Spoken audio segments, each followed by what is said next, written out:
बिस्मिल्लाहिर्रहमानिर्रहीम। अस्सलाम वालेकुम। किचन विद महरू में हाजिर हूँ एक और नई मज़ेदार सी रेसिपी के साथ। आज मैं लेकर आई हूँ बहुत ही मज़ेदार होममेड पिज़्ज़ा फ्राइज़ की रेसिपी। वैसे तो इसे बाहर से अगर ऑर्डर किया जाए तो बहुत ज़्यादा एक्सपेंसिव पड़ता है और कम क्वांटिटी में मिलता है। अगर आप घर पर बनाएंगे, एक तो साफ़ सुथरे तरीके से बनेगा और दूसरा आप ज़्यादा क्वान्टिटी में बना सकते हैं कम पैसों में।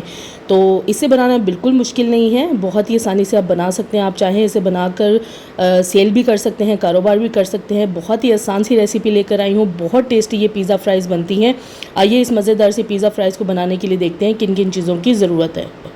बोनलेस चिकन हमें चाहिए हाफ़ के जी और इसे अच्छी तरह से मैंने धो के कट कर लिया है। और आपने इसे काटना किस तरह से है वो मैं आपको दिखा देती हूँ। ये इस तरह से नॉर्मल साइज़ के जो है स्ट्रिप्स होने चाहिए चिकन के। बहुत ज़्यादा बड़े पीसेस भी ना हो, बहुत छोटे भी ना हो, नॉर्मल साइज़ के आप इसे कट कर लें। और इसमें नमक जो है वो 1 टीस्पून में ऐड करूँगी। आप हस्बे ज़रूरत भी इसमें ऐड कर सकते हैं नमक। धनिया पाउडर हमें चाहिए होगा 1 टीस्पून और इसके अलावा ज़ीरा पाउडर इसमें जाएगा 1 टीस्पून। इसके अलावा इसमें हल्दी जाएगी, ये मैंने ली है हाफ़ टीस्पून। लाल मिर्च पाउडर 1 टीस्पून। इसकी क्वांटिटी अपने टेस्ट के मुताबिक आप कम ज़्यादा कर सकते हैं। लहसुन अदरक का पेस्ट मैंने लिया है हाफ़ टीस्पून। इसके अलावा ऑयल हमें चाहिए होगा 1 टेबल स्पून और लेमन जूस मैंने लिया है 2 टेबल स्पून। अब हमें एक अदद बॉल ले लेना है, इसके बीच में हम डाल देंगे चिकन जो कटा हुआ है और साथ ही ये तमाम मसाले डाल देने हैं। नमक, ज़ीरा पाउडर, धनिया पाउडर, हल्दी पाउडर और लाल मिर्च पाउडर, नमक, लहसुन अदरक पेस्ट और साथ ही इसमें ये ऑयल डाल देना है। अच्छी तरह से इन तमाम चीज़ों को हमने मिक्स कर लेना है ताकि तमाम मसाले जो हैं वो चिकन के पीसीस पे अच्छी तरह से लग जाएँ। साथ ही इसमें लेमन जूस भी डाल देना है और इसे हमें मैरिनेशन के लिए रखना है।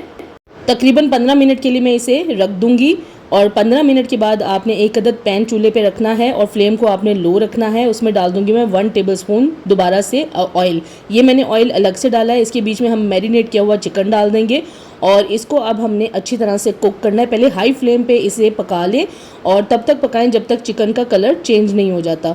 उसके बाद हम फ्लेम को मीडियम से लो करके अच्छी तरह से कुक कर लेंगे, इतना कि चिकन के पीसेज अच्छे से गल जाएँ। इसी टाइम पे आपने चिकन को अच्छे से कुक करना है क्योंकि बाद में हमने इसे बेक ज़्यादा देर के लिए नहीं करना।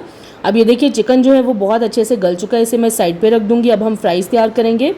फ्राइज़ मैंने लिए हैं 1 केजी और इनको अच्छी तरह से मैंने छिलका उतार के धो के रख लिया है। और अब हम इसकी फ़्राइज़ कट करेंगे और कैसे आपने फ़्राइज़ काटनी है ये भी मैं आपको दिखा देती हूँ।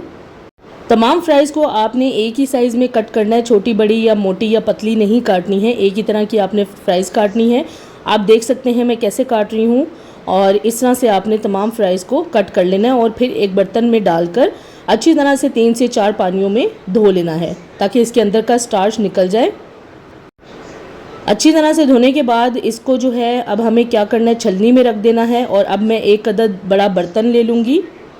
एक पैन में हम पानी ले लेंगे खुला, इसमें नमक डाल देंगे थोड़ा सा हस्बे ज़रूरत और इसमें कटी हुई जो फ्राइज़ थी वो डाल देंगे और इसको 3 से 4 दफ़ा हमने उबाल दिला देना है। 1 से 2 मिनट तक हमने उबालना है, बहुत ज़्यादा देर तक इनको नहीं उबालना। फिर आपने क्या करना है, एक बड़े बर्तन में आपने आइस क्यूब्स रख देने हैं। हमें बेसिकली पानी ठंडा चाहिए तो मैंने आइस क्यूब्स डाल दी हैं और साथ ही इसमें उबली हुई हमने फ्राइज़ डाल दी हैं ताकि जो इसका हीटिंग का प्रोसेस है वो इसका रुक जाए। क्योंकि उबली हुई जो फ्राइज़ हैं वो अगर हम ऐसे ही रख देंगे तो वो फिर भी पकती रहेंगी। इस तरह से क्या होगा, इसके अंदर से हीट फ़ौरन निकल जाएगी। फिर हमने छलनी में डाल देना है फ्राइज़ को और फिर हमने एक कपड़े के ऊपर अच्छी तरह से इसको फैला देना है और अच्छी तरह से इसे खुश्क होने देना है। अब इन फ्राइज़ को मैंने एक साइड पर रख दिया है और इनका पानी खुश्क होने तक हम इसको रखेंगे। अब हम एक सॉस तैयार करेंगे। इसके लिए मैंने एक अदद पैन ले लिया है, उसमें डाल दूँगी 1 टेबल स्पून ऑयल और साथ ही इसके बीच में 2 टेबल स्पून बटर जाएगा और इसको अच्छी तरह से हमें मेल्ट कर लेना है बिल्कुल लो फ्लेम पे ताकि मक्खन जो है वो जले नहीं। साथ ही इसमें लहसुन पेस्ट डाल देंगे हाफ़ टीस्पून और इसको भी हम थोड़ा सा फ्राई कर लेंगे ताकि इसका कच्चापन निकल जाए। और फिर इसके बीच में हम डालेंगे, जब लहसुन अच्छे से फ्राई हो जाए, फ्राई होने के बाद इसके बीच में जाएगा 2 टेबल स्पून मैदा और मैदे को हमने डाल देना है और फिर हमने इसकी भुनाई करनी है बहुत ही अच्छी तरह से ताकि मैदे का भी कच्चापन दूर हो जाए। और याद रहे कि फ्लेम को आपने मीडियम से कम ही रखना है। अगर आप मीडियम से ज़्यादा रखेंगे तो ये तमाम चीज़ें जलना शुरू हो जाएंगी। इससे क्या होगा, एक तो सॉस का टेस्ट ख़राब हो जाएगा और कलर ख़राब होगा। इसीलिए मैदे को आपने जो है वो लो फ्लेम पे ही भूनना है और इसमें थोड़ा सा टाइम लगेगा, मेहनत भी है। और मैदा अच्छे से खुशबू आने तक आपने भून लेना है। और मैदा जब भुन जाएगा तो इसके बीच में हम कुछ और मज़ीद चीज़ें डालेंगे सॉस बनाने के लिए। और देखिए मैदे की अच्छे से मैंने भुनाई कर ली और बहुत ही ज़बरदस्त खुशबू आ रही है। इसका कच्चापन दूर हो जाए तो इसमें हम डालेंगे 1+1/2 कप दूध। खुला या डब्बे का कोई भी आप दूध ले सकते हैं। थोड़ा थोड़ा करके दूध डालना है और साथ साथ आपने चम्मच चलाते रहना है। अब इसके बीच में जाएगा नमक, ये मैंने लिया है 1/2 टी स्पून, काली मिर्च powder 1/2 tea spoon, white pepper powder 1/2 tea spoon, dry oregano powder मैंने लिया है 1/2 टी स्पून। और साथ ही इसके बीच में अब इन चीज़ों को हमने पहले मिक्स कर लेना है अच्छी तरह से। और अच्छी तरह से मिक्स हो जाए, फ्लेम को आपने मीडियम से कम ही रखना है। इसमें अब चीज़ जाएगी 100 ग्राम। आप चाहें तो चीज़ स्लाइस डाल लें या इसमें श्रेडेड चीज़ भी डाल सकते हैं। ये मोज़रेला या जो है वो चेडर चीज़ कोई भी आप ले सकते हैं। इनको मैंने स्लाइस इसमें डाले हैं और इनको अच्छी तरह से अब मैं मेल्ट होने तक पका लूँगी।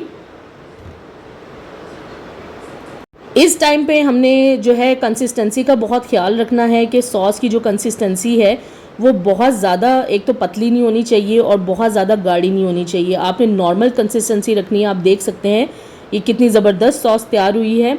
और इसको अब इस टाइम पे बहुत ज़्यादा देर तक नहीं पकाएंगे, सिर्फ चीज़ मेल्ट होने तक हमने इस सॉस को पकाना है। और अब मैंने एक अदद पैन ले लिया है, इसमें ऑयल डाल दिया है। ऑयल को अच्छी तरह से गर्म कर लेना है और जो हमने फ्राइज़ ड्राई होने के लिए रखी थी इनको हमने अच्छी तरह से अब फ्राई करना है। याद रहे ठंडे तेल में आपने फ्राइज़ को कभी भी नहीं डालना और अच्छी तरह से क्रिस्पी होने तक हम इनको फ्राई कर लेंगे। आप देखिए फ्राइज़ का जो कलर है कितना ज़बरदस्त आया है। और इनको अब मैं छलनी में निकाल लूँगी। इसको ज़्यादा देर नहीं लगेगी फ्राइज़ को फ्राई होने में और छलनी में निकाल कर आपने साइड पे रख देना है। पिज़्ज़ा फ्राइज़ को असेंबल करने के लिए हमारे पास जो चीज़ें हैं वो चीज़ है और फ्राइज़ भी हमारी फ्राई हुई हैं, चिकन हमारा ऑलरेडी डन है, सॉस भी हमारी बिल्कुल डन है। और ये तमाम चीज़ें जो हैं वो अब हम असेंबल करेंगे। और सॉस देखें ठंडी होने के बाद भी ये रनी है और इसी तरह ही सॉस होने चाहिए। अब हम ले लेंगे पैन, बेकिंग का पैन कोई भी आप ले सकते हैं। ये सॉस को जो है मैंने बॉटल में डाल दिया है और इसमें अब हम सबसे पहले क्या करेंगे, फ्राइज़ डालेंगे।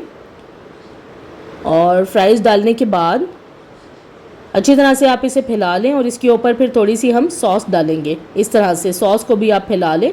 सॉस की जो क्वांटिटी है आप कम ज़्यादा अपने हिसाब से डाल सकते हैं। आप चिकन के जो पीसीज हमने कुक किए थे वो डाल देंगे, थोड़े थोड़े करके पीसीज डालने हैं। इसके बाद फिर दोबारा से हम इसके ऊपर एक फ्राइज़ की लेयर बना देंगे और फ्राइज़ को जो है वो अच्छी तरह से बराबर फैला देना। फिर हमने वाइट सॉस डालनी है और फिर इसके ऊपर चिकन के पीसीज डालने हैं। चिकन के पीसीज और सॉस में जो नमक है वो आप हस्बे ज़रूरत ऐड कर सकते हैं। अब इसके ऊपर अच्छी तरह से हमें सॉस को फैला देना है और इसके ऊपर हम डालेंगे ये श्रेडेड चीज़, मोज़रेला या चेडर कोई भी आप ले सकते हैं।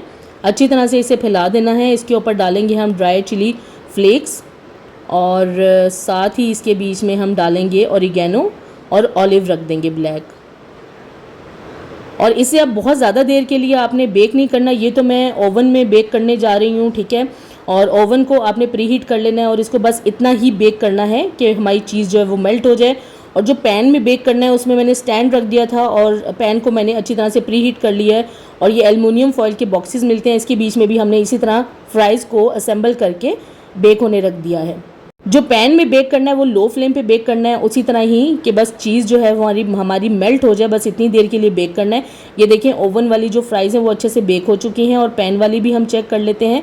ये भी देखें चीज़ हमारी मेल्ट हो गई, क्योंकि हमने जो बीच में बाकी चीज़ें डाली हैं वो ऑलरेडी हमारी कुक थी और इसलिए हमने उनको बहुत ज़्यादा देर तक बेक नहीं किया, सिर्फ चीज़ मेल्ट होने तक बेक करना है। ये देखें पिज़्ज़ा फ्राइज़ कितनी ज़बरदस्त लग रही हैं और बहुत ही ज़बरदस्त खुशबू आ रही है और बहुत ही मज़े की ये पिज़्ज़ा फ्राइज़ घर पर तैयार होती हैं। बाहर से ऑर्डर करेंगे तो बहुत एक्सपेंसिव पड़ती हैं और घर पर अगर आप बनाएंगे तो कम पैसों में ज़्यादा क्वांटिटी में चीज़ आप घर पर आसानी से बना सकते हैं। आज की इस वीडियो में आपको मैंने पिज़्ज़ा फ्राइज़ की बहुत ही आसान सी रेसिपी बताई है। इसे आपने ज़रूर घर पर ट्राई करना है और मुझे कमेंट्स में ज़रूर शेयर करना है ये वीडियो आपको कैसी लगी। अगर अभी तक आपने मेरे चैनल को सब्सक्राइब नहीं किया तो प्लीज़ मेरे चैनल को सब्सक्राइब करें, लाइक करें, शेयर करें और बेल आइकॉन को ज़रूर प्रेस कर दें ताकि मेरी आने वाली नई वीडियो को नोटिफिकेशन सबसे पहले आपको मिले। अल्लाह हाफिज़।